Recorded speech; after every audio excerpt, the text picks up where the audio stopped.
Congratulations to everybody, you've made it. This is honestly a marathon, as you can see, but you've all done extremely well to stay awake. My only measure of people who are still awake is I'm noticing Nikhil just slowly sliding down his thank you. There we go. We're there at least, we're there. For those of you who don't know, my name is Ramee Rashid, owner and director of Seamaster Maritime. It is a family-based business, started 25 years ago. We own utility boats. We run ship agency and logistics, warehouses, and we have locations all over the United Arab Emirates and Oman. We have a mixture of employees onshore and offshore with the seafarers that we also employ on our utility boats. We are an ISO and TRACE certified company. We have 2 new buildings on the way. We have a fleet of 5 utility boats at the moment working either for our agency business or on charter with ADNOC, Aramco, etc. We have these 2 new builds coming next year, hopefully by Q3. And they are also built to ADNOC and Aramco spec, looking after oil field supply and also platform and rig assistance. They are unfortunately conventional twin screw. I spent a lot of time with different yards and different solutions, speaking about electric motors and electric boats. And in conclusion, we came down to the fact that conventional engines for our fleet is the best method of propulsion right now. Although the electric boat and ship market side currently, I think globally is valued close to $15 billion. And it's set to double in the next 10 or so years. But infrastructure locally doesn't really support electric boats at the moment.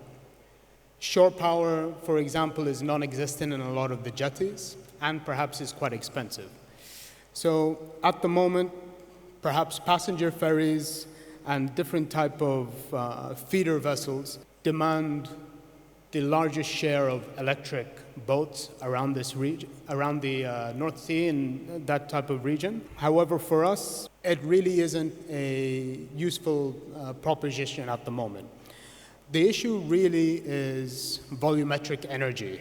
I think electric motors and batteries only have about 5% of volumetric energy versus conventional twin screw.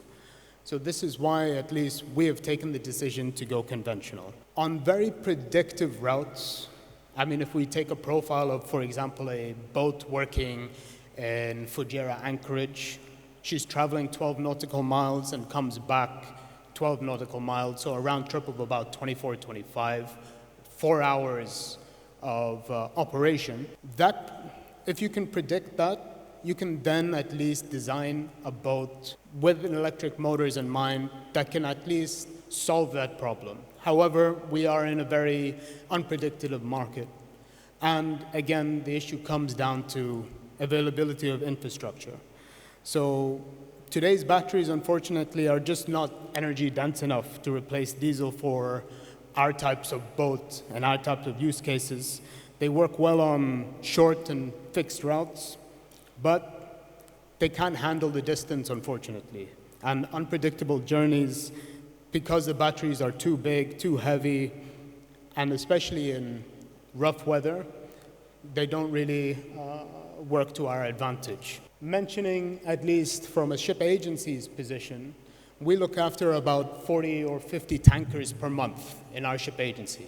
Although ship agency is quite a simple business in essence, we are post boxes, paper pushes. We take information from our principals and we divert it to the right government authority or port authority to execute a job. Nowadays, it's becoming more and more a information type business where good ship agents and great ship agents are divided based on the information and accuracy of the service that they can actually provide principals at the end of the day. More and more I'm noticing at least principals get in touch with me directly so that they can also plan voyages to the United Arab Emirates well in advance, because that is really where most of the you can say cost saving comes from is proper planning, pre-planning, and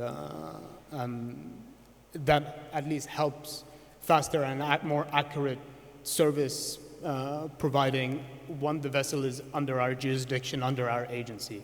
And this is the same also with dry docking calls, for example. When you're dealing with sea freighting ship spares to dry docks rather than air freighting. I mean, all of these sort of play a key role in marrying everything together for a more sustainable and more efficient operating environment. The accuracy of information really differentiates the good and the bad, more so than the speed of information. With this type of information that we provide, at least, vessel operators and manager, be it, crew, technical, even commercial, they can gain significantly from us.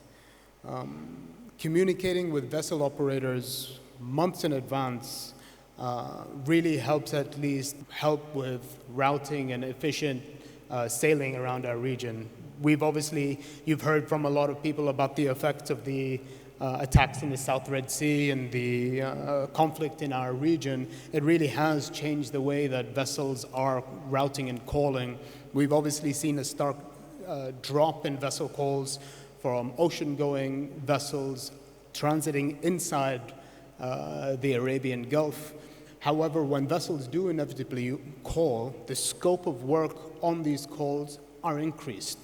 Many more people are taking the opportunity to conduct full crew changes and a lot more activities in our area. So all in all, collaborating with like-minded individuals for the future is going to be the name of the game. We, unfortunately, as a maritime industry, are quite complacent. We do dominate trade. You've heard it before. We are 90% of global trade. But in that complacency, unfortunately, becomes laziness.